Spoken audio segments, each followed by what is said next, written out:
Hello everyone, good morning to all of you and welcome to online study point.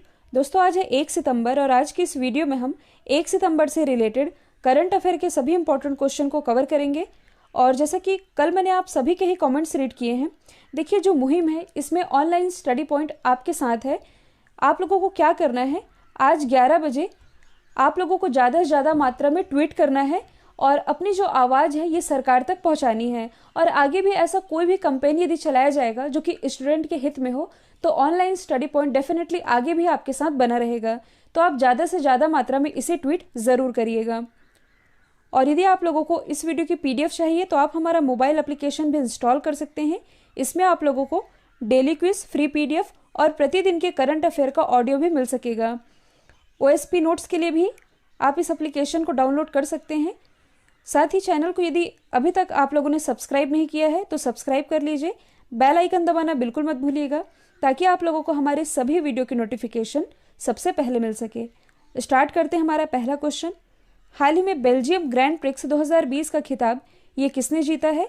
तो ये भी हाल ही में जीत लिया है लुइस हैमिल्टन ने। लुइस हैमिल्टन पहले स्थान पर रहे हैं, वॉल्टरी बोट्टास दूसरे स्थान पर और मैक्स वेस्टअपन ये रहे हैं तीसरे स्थान पर। सबसे पहले यदि हम बात करें लुइस हैमिल्टन की, ये बिलोंग करते हैं इंग्लैंड से और ये मर्सिडीज के ड्राइवर हैं। वॉल्टरी बोट्टास ये बिलोंग करते हैं फिनलैंड से और ये भी मर्सिडीज के ड्राइवर हैं। जबकि जो मैक्स वेस्टअपन है ये नीदरलैंड से बिलोंग करते हैं और ये रेड बुल के ड्राइवर हैं। तो सबसे पहले यदि हम बात करें बेल्जियम की तो यहाँ से दो कंट्रीज इंपॉर्टेंट है, एक तो बेल्जियम, दूसरा इंग्लैंड, क्योंकि लुइस हैमिल्टन जो विनर है ये इंग्लैंड से ही बिलोंग करते हैं। तो आप मैप में देख सकते हैं ये है बेल्जियम की लोकेशन, ये स्थित है यूरोप महाद्वीप में। बेल्जियम के पास यहीं पास है इंग्लैंड। बेल्जियम और इंग्लैंड ये पास पास है।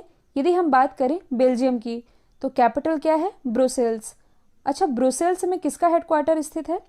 ब्रुसेल्स में हेडक्वार्टर स्थित है नाटो का, यानी कि नॉर्थ एटलांटिक ट्रीटी ऑर्गेनाइजेशन का।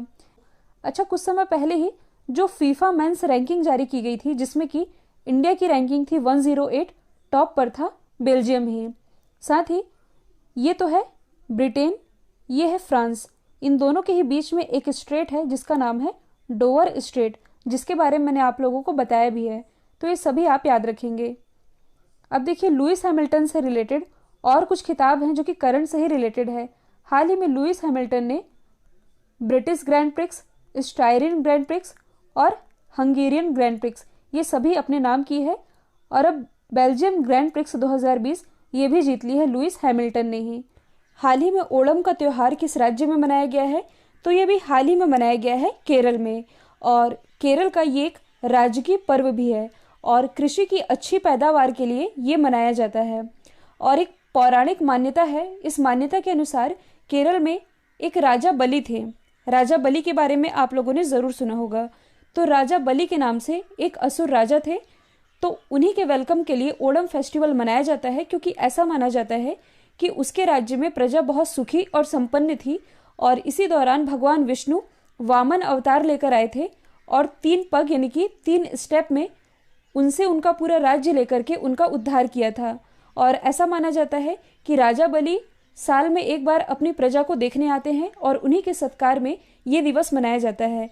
इस फेस्टिवल के बारे में मैं आप लोगों को इतना डिटेल में इसलिए बता रही हूँ क्योंकि मैं यूपीएससी के प्रीवियस ईयर का क्वेश्चन पेपर देख रही थी। उसमें कुछ ऐसे ही क्वेश्चन बनते हैं कि फेस्टिवल के बारे में डिटेल में बता दिया जाता है और क्वेश्चन में लिख दिया जाता है कि उपरोक्त बातें किस फेस्टिवल से रिलेटेड हैं। इसलिए ये आप याद रखेंगे, ये सभी बातें रिलेटेड है केरल के ओणम फेस्टिवल से।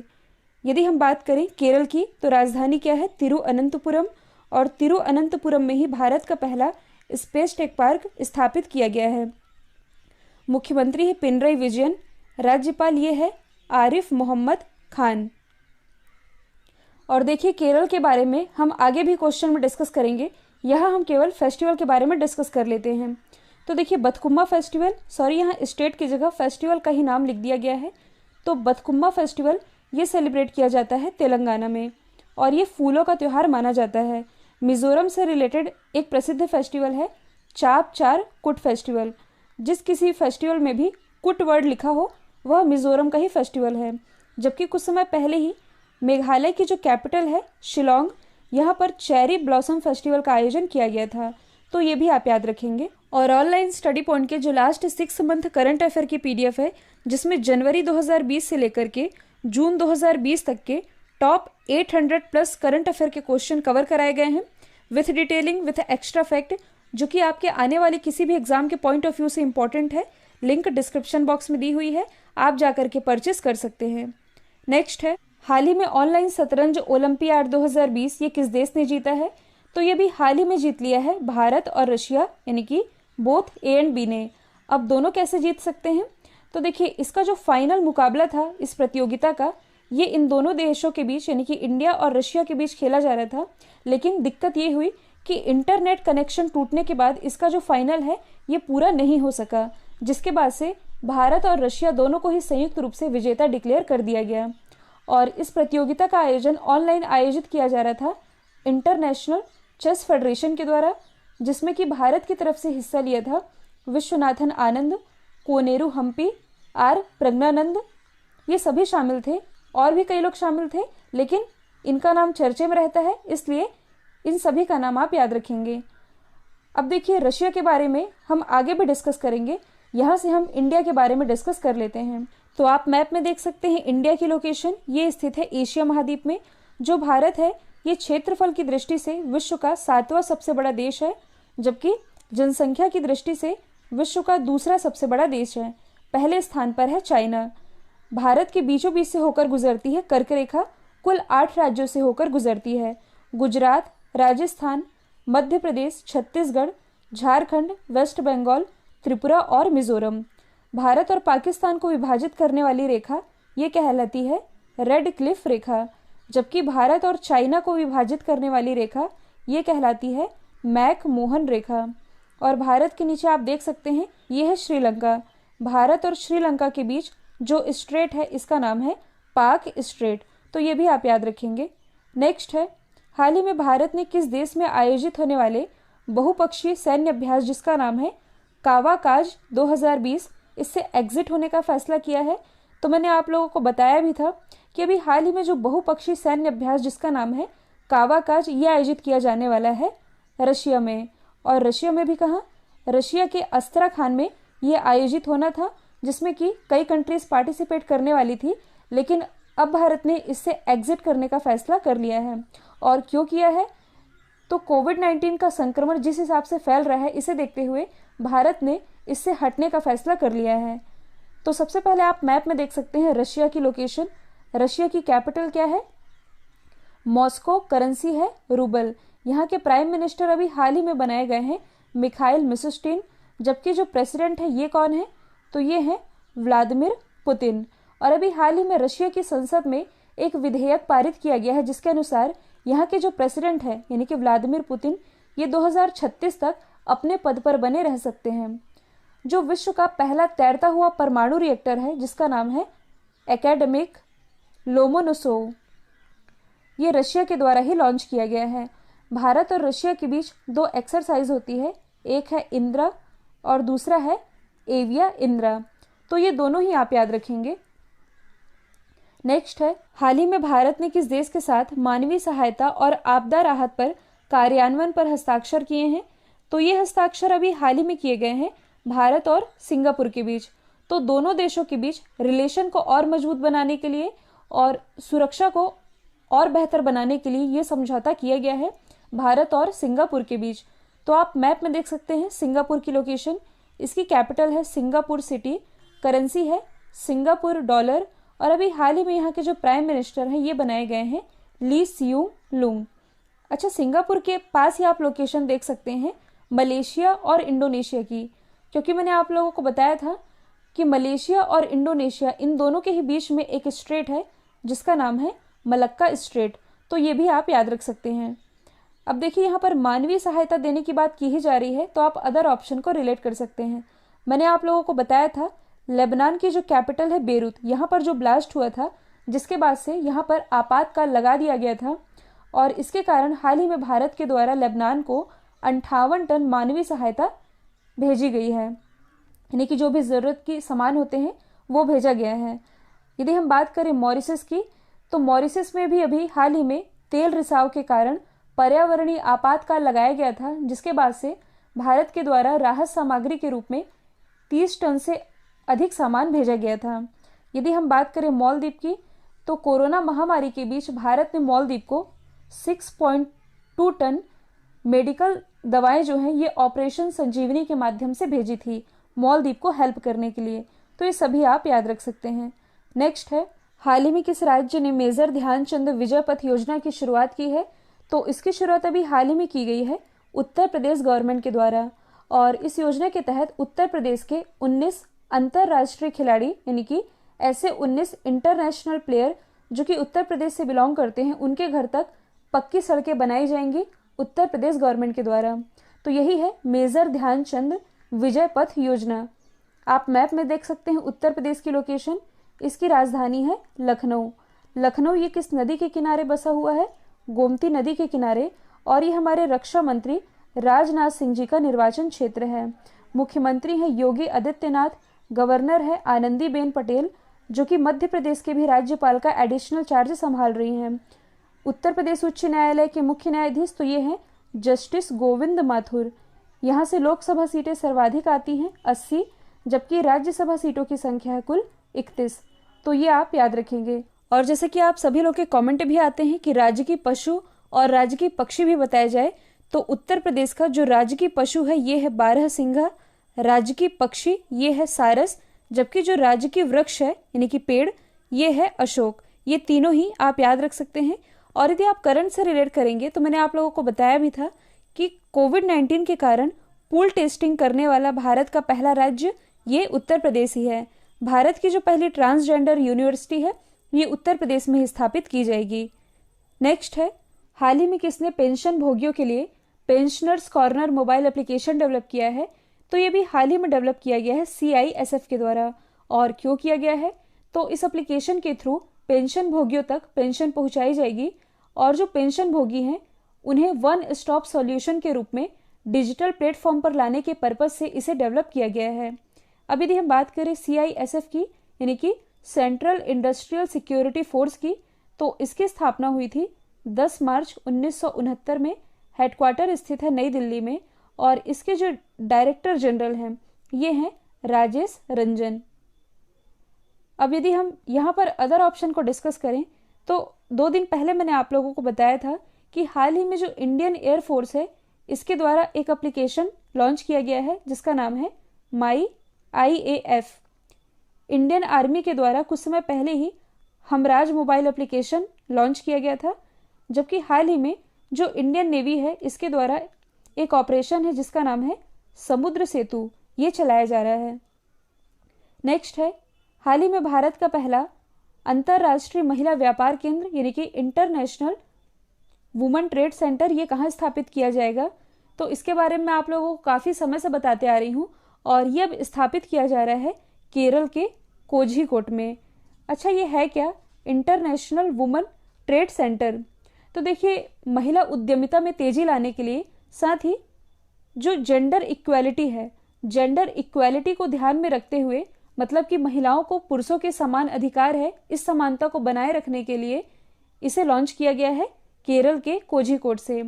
यदि हम बात करें केरल की तो ऑलरेडी मैंने आप लोगों को पिछले क्वेश्चन में केरल के बारे में बता दिया है।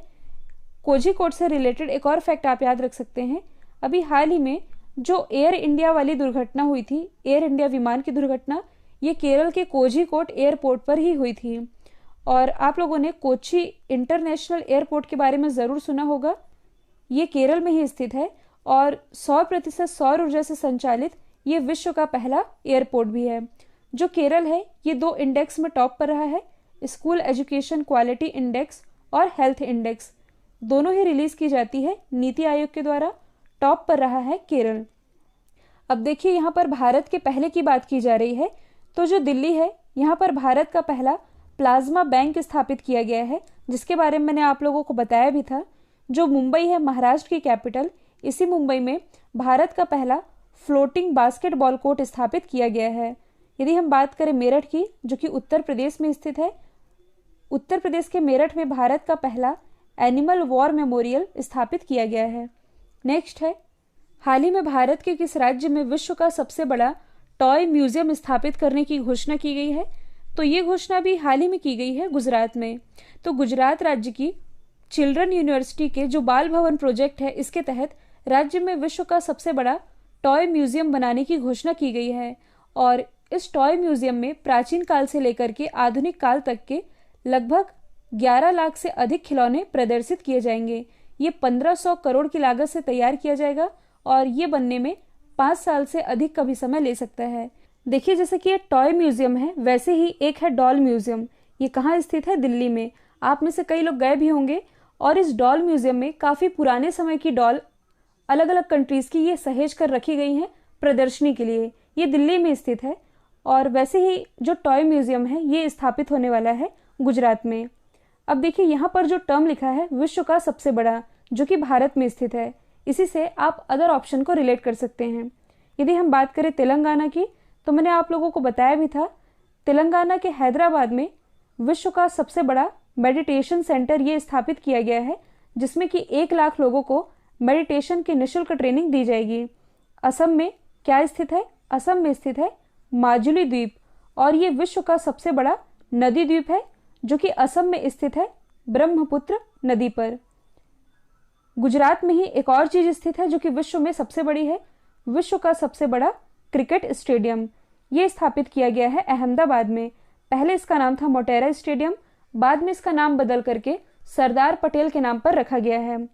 दिल्ली में स्थित है विश्व की सबसे बड़ी मीनार, जिसका नाम है कुतुब मीनार। तो ये सभी आप याद रख सकते हैं। नेक्स्ट है, हाल ही में यूएई सरकार ने किस देश के बहिष्कार को औपचारिक रूप से खत्म करने की घोषणा की है? तो ये घोषणा भी हाल ही में की गई है इजराइल देश के साथ। तो जैसे कि मैंने आप लोगों को कुछ दिन पहले ही बताया था कि हाल ही में इजराइल और यूएई के बीच ऐतिहासिक शांति समझौता हुआ है, और ये ऐतिहासिक शांति समझौता कराने में अमेरिका के जो प्रेसिडेंट है डोनाल्ड ट्रंप, इनकी अहम भूमिका रही है। तो अब यूएई गवर्नमेंट ने आदेश जारी करके इजराइल के बहिष्कार को औपचारिक रूप से खत्म करने की घोषणा कर दी है। तो अब बहिष्कार खत्म होगा तो दोनों देशों के बीच ट्रेड यानी कि व्यापार को बढ़ावा मिलेगा और संबंध भी और मजबूत बनेंगे। तो हम जान लेते हैं इजराइल के बारे में। आप मैप में देख सकते हैं, ये है इजराइल की लोकेशन, और ये वाला जो एरिया है ये है यूएई। दोनों ही कंट्रीज को आप मैप में देख पा रहे हैं। इजराइल की कैपिटल क्या है? तो ये है यरूशलम। करेंसी है इजरायली न्यू शेकल। यहाँ के प्रेसिडेंट ये है रूवेन रिवलिन। प्राइम मिनिस्टर है बेंजामिन नेतन्याहू। और देखिए, इजराइल में ही स्थित है तेल अवीव स्ट्रीट, जिसका नाम बदल करके कुछ समय पहले ही किया गया है टैगोर स्ट्रीट। और अभी हाल ही में भारत और इजराइल के बीच साइबर सिक्योरिटी को लेकर के एमओयू पर हस्ताक्षर किए गए हैं। तो ये भी आप याद रख सकते हैं।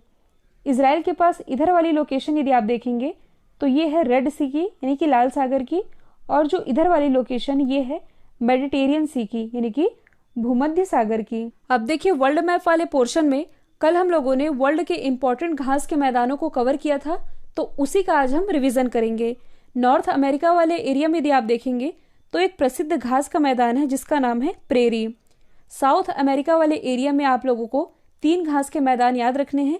अर्जेंटीना वाले एरिया में है पंपास, ब्राजील वाले एरिया में है कंपास, और यदि यहाँ पास आप देखेंगे तो ये है गुयाना। गुयाना के पास है प्रसिद्ध घास का मैदान लानोस। ये है यूरोप, ये है एशिया। संयुक्त रूप से क्या कहलाता है? यूरेशिया। और यहाँ पास प्रसिद्ध घास का मैदान है जिसका नाम है स्टेपी। अफ्रीका वाले एरिया से आप लोगों को 2 घास के मैदान याद रखने हैं। एक तो है सवाना, और यहाँ साउथ अफ्रीका के पास यदि आप देखेंगे तो यहाँ पास पाया जाता है वेल्ड घास का मैदान। एग्जाम में कई बार पूछा जाता है। ये है ऑस्ट्रेलिया, और ऑस्ट्रेलिया का प्रसिद्ध घास का मैदान है जिसका नाम है डाउन्स। आई होप अब आप लोगों को याद हो चुका होगा।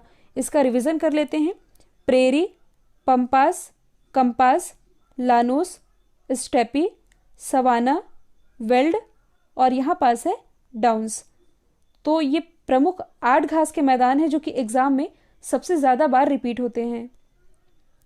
कल मैंने आप लोगों से पूछा था हाल ही में इंडियन एनर्जी एक्सचेंज के नए एमडी और सीईओ कौन बने हैं? तो इसका राइट आंसर था सत्यनारायण गोयल।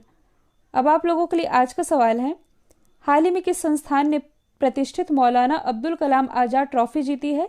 क्वेश्चन थोड़ा पुराना रखा है मैंने। आई होप आप लोगों को याद होगा। यदि याद है तो इसका आंसर कमेंट बॉक्स में दीजिएगा। यदि वीडियो पसंद आया है तो वीडियो को लाइक और शेयर करना बिल्कुल मत भूलिएगा। तो आज के लिए इतना ही। Thank you so much.